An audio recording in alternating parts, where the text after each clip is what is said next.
For 24 years, she silenced attorneys and destroyed lives until one man flipped the script and had her arrested in her own courtroom. The air inside the Jefferson County Courthouse in Birmingham, Alabama, felt thick, not from the humidity outside, but from something heavier. An unspoken truth had settled into the walls over decades. Everyone who walked through those heavy oak doors knew how things worked in Judge Meredith Langford's courtroom. She was the kind of judge who rarely looked over her reading glasses, her sharp eyes cutting through attorneys like they were nothing more than irritations. She spoke in a measured tone, never raising her voice, but the authority in it crushed anyone who dared push back.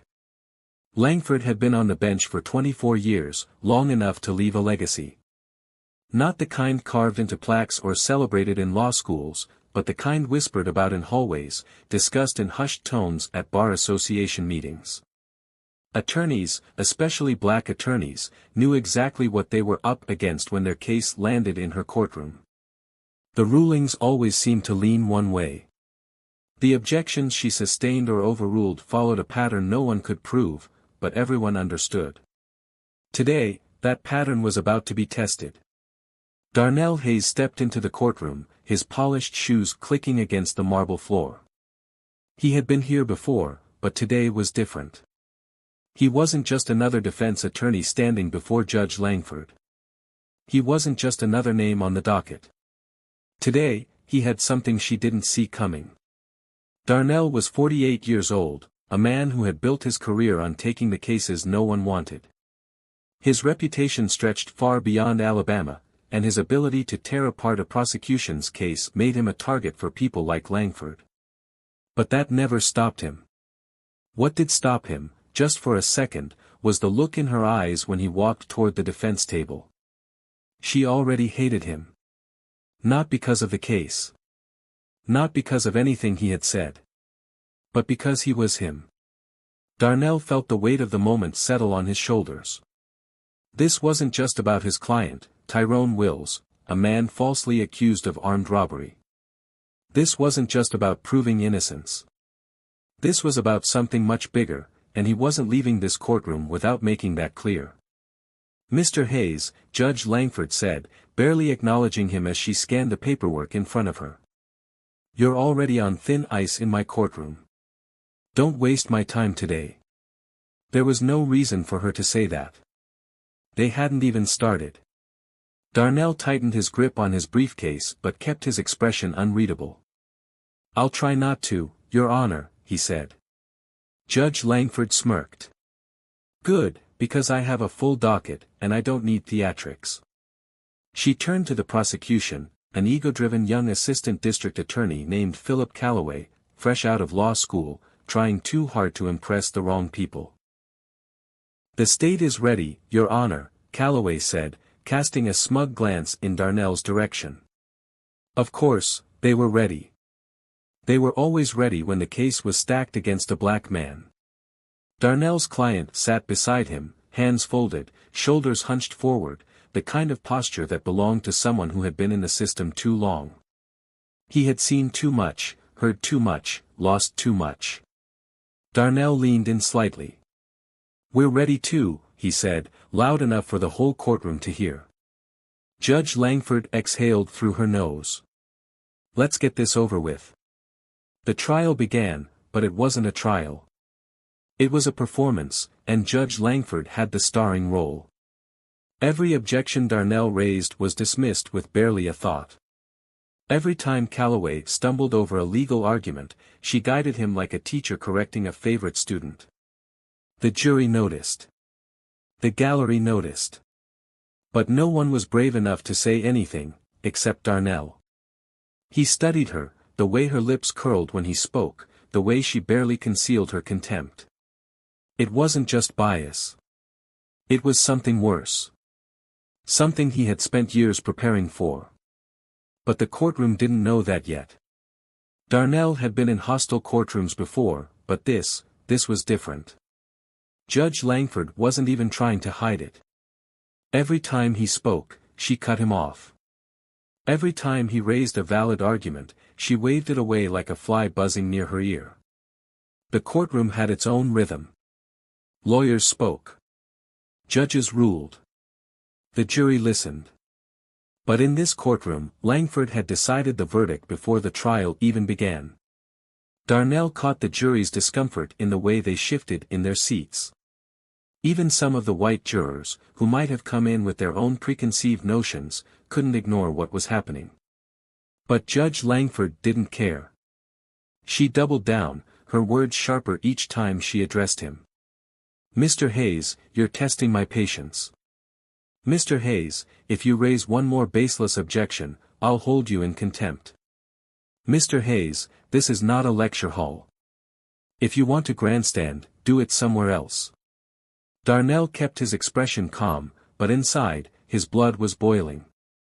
Not because she was insulting him, he could handle that, but because she was making it personal. And that was a mistake. Still, he needed her to keep talking.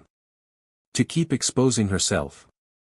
"Your Honor," he said, his voice measured, "the prosecution just introduced evidence that was not disclosed in discovery. That's a clear violation of Brady v. Maryland. I move for an immediate mistrial." Judge Langford leaned back in her chair, adjusting her glasses with exaggerated boredom. "Denied."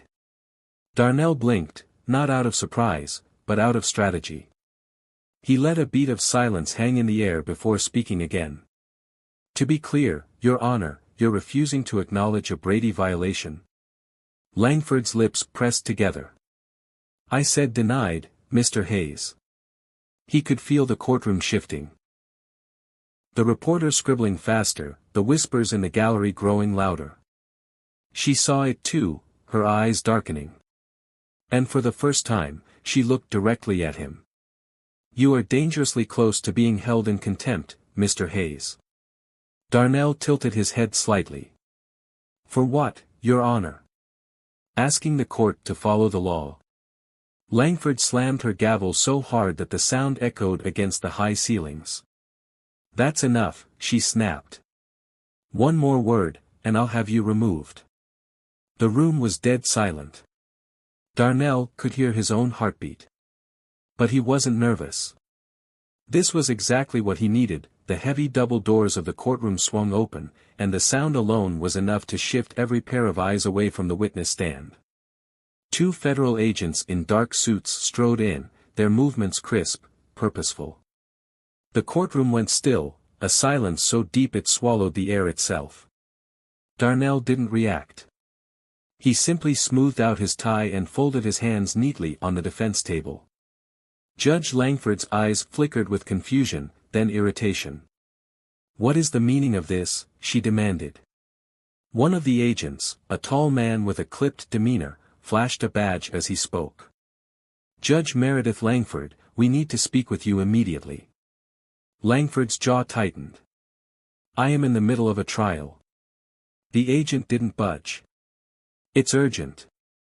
Darnell could see the confusion morph into something dangerously close to fear in her expression, just a flicker of it, quickly buried under a mask of judicial arrogance. She squared her shoulders.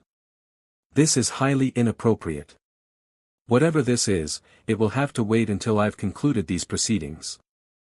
The other agent stepped forward, this time addressing the courtroom at large. "This is a matter of federal interest. It cannot wait." A ripple of whispers spread through the gallery. Even the jury, sworn to impartiality, couldn't hide their curiosity. Philip Calloway, the prosecutor, cleared his throat awkwardly. Should we take a recess, Your Honor?" Langford's fingers curled into the bench. "No," she snapped, her voice too sharp. "We are not taking a recess. The defense has wasted enough of this court's time, and I refuse to allow." The first agent interrupted. "We have a warrant for your arrest." A collective gasp rippled through the room. For the first time in 24 years, Judge Langford lost control of her courtroom. Darnell let the moment breathe, let the weight of it sink into every corner of the room. Then, slowly, deliberately, he stood. He turned, looking at the jury, the gallery, the reporters scribbling frantically. Then, finally, he faced her and spoke. "Your Honor," he said, calm and unwavering, I believe you just denied my motion for a mistrial. But it seems this trial is now the least of your concerns. Judge Langford's face drained of color. The lead agent stepped forward, pulling a folded sheet of paper from his jacket. Meredith Langford, you are being arrested under suspicion of bribery, abuse of power, obstruction of justice, and violation of civil rights under federal law. The room exploded. The gallery erupted in voices, some shocked, some delighted, some stunned into silence. The jury sat frozen, their eyes bouncing between Darnell and the woman on the bench. Langford looked at the agents, then at the paper, then at Darnell. And for the first time, she truly saw him. Not just as another attorney arguing a case before her, but as the man who had been waiting for this moment. Mr. Hayes, Langford's voice wasn't sharp anymore. It was unsteady. Darnell picked up his briefcase and stepped forward, locking eyes with her. I told you, he said, calm, unwavering. I follow the law. Even when the law fails people like me. The lead agent moved to the bench. Judge, we need you to stand. She didn't move. Then, finally, she did. And when the agents snapped the cuffs around her wrists, the courtroom wasn't just watching. They were witnessing a reckoning. The click of the handcuffs echoed through the courtroom, sharp and final. For 24 years, Judge Meredith Langford had ruled this room with an iron grip. Attorneys feared her. Defendants knew they didn't stand a chance. The system had protected her for decades, turning a blind eye to her rulings, her bias, the thinly veiled contempt she held for people like Darnell Hayes. But now, she stood in the very spot where she had condemned countless men before, wrists bound, eyes frantic. The power in the courtroom was electric, a rare, once-in-a-lifetime kind of moment that no one had expected to see. The jury, the gallery, even Philip Calloway, the young prosecutor who had been so eager to please her, stared in stunned silence. Darnell let the moment stretch. He had spent years building toward this, gathering every piece of evidence, tracking every bribe, every unethical ruling, every case she had manipulated. He had been patient, playing the long game, knowing that one day, the weight of her corruption would become too heavy to ignore. And today was that day. One of the federal agents pulled a folded sheet of paper from his jacket and began reading the charges aloud. Meredith Langford, you are under arrest for multiple violations of the Civil Rights Act, bribery, obstruction of justice, and abuse of judicial power. You have the right to remain silent. Anything you say can and will be used against you in a court of law. Langford finally found her voice. This is outrageous, she hissed. The lead agent didn't even blink. You can take that up with your lawyer.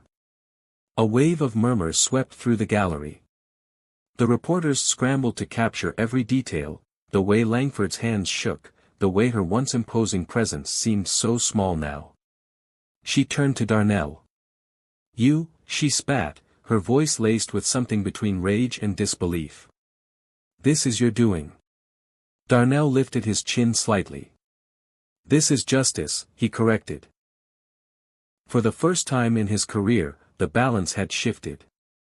The courtroom buzzed with an intensity that was impossible to ignore.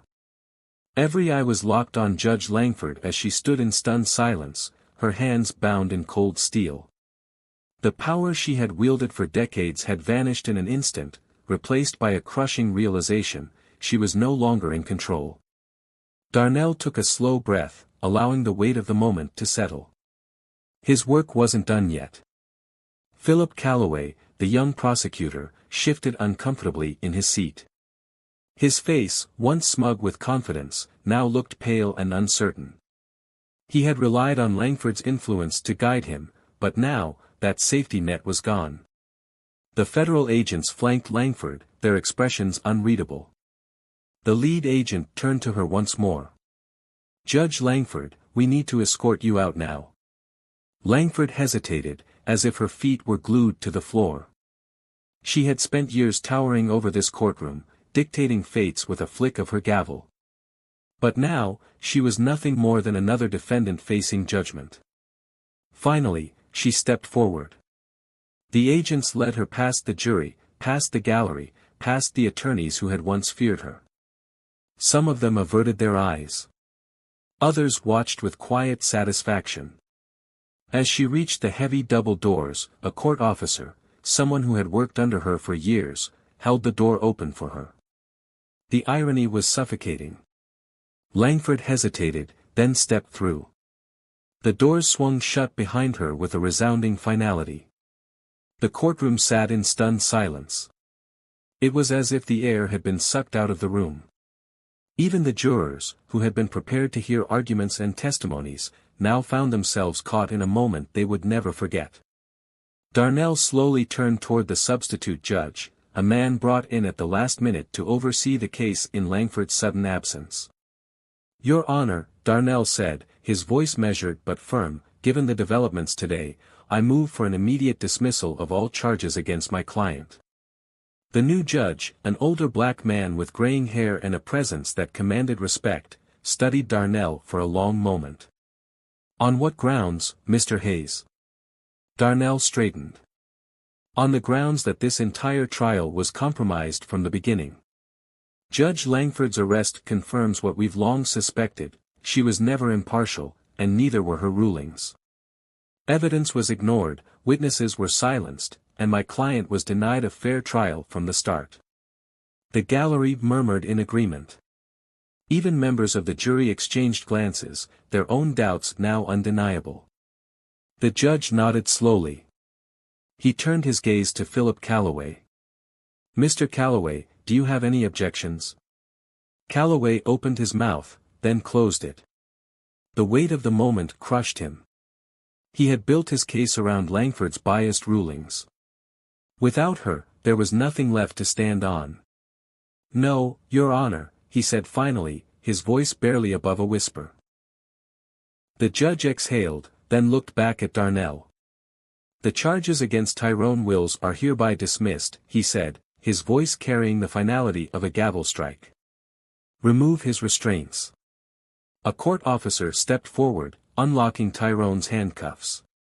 The sharp click of metal against metal echoed in the silent room. Tyrone flexed his fingers, as if testing his freedom for the first time in what felt like forever. Darnell turned to his client, placing a reassuring hand on his shoulder. "It's over," he murmured. Tyrone swallowed hard, his eyes scanning the room as if still trying to process what had just happened. Darnell knew this wasn't just about one case. It was about every case Langford had ever ruled on. Every defendant who had sat in that chair, knowing the odds were against them. Every attorney who had fought an uphill battle in her courtroom, only to be silenced. This was justice. But it wasn't the end. As Darnell gathered his papers, he glanced at the reporters scribbling furiously in their notebooks. The story wasn't just about Tyrone Wills. It was about the fall of a judge who had abused her power for far too long. Tyrone stood, rubbing his wrists where the cuffs had been. He turned to Darnell, his voice thick with emotion. "I don't even know what to say." Darnell offered a small nod. "You don't have to say anything. You're free. That's what matters." As they turned to leave, the weight of the moment settled on Darnell's shoulders. This victory was hard-won, but the fight wasn't over.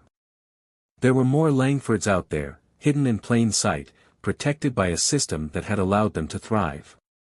But today, they had taken one down. And tomorrow, they would take down another.